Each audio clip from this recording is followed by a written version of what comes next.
Hello again, it's Noob, and here we have a brand new Yale Y126 So it's Yale's now an asset abloy company, and this says that it is high protection. Well, it says high protection, but it's only a 5, which is the middle of Yale's protectionometer, if that's even a word. Recommended for sheds and trees, garages and gates, I guess is what it's trying to say.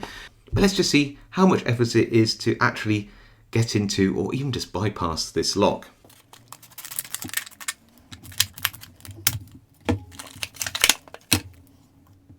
It comes with some little code change keys, and I'm guessing that the code it's set to is all zeros. It doesn't open automatically, you have to push in and then release.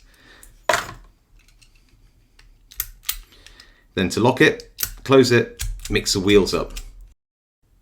Then we're not on all zeros anymore. So we should be fully locked up.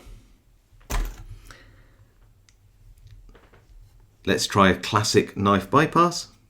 Straight down the center, underneath the mechanism, lift up, push down, and let's see if we can't get this to open. Yep, we got the bypass. And now we can try another bypass, make sure we're fully locked up, which is going off the side here using a pick of some kind. And you just go in a little bit like this. And we got that one open too. So, yeah, not great, I have to say. But this isn't, sadly, a problem only with this Yale.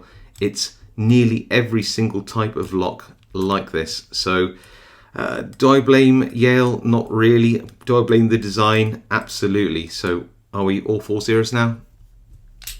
Yeah, that's the correct code. Well, that was a short video, but something we probably all suspected would happen with a lock like this. Anyway, if you'd like this video, leave a like. If you haven't subscribed, that's a great time to do so for more content like this.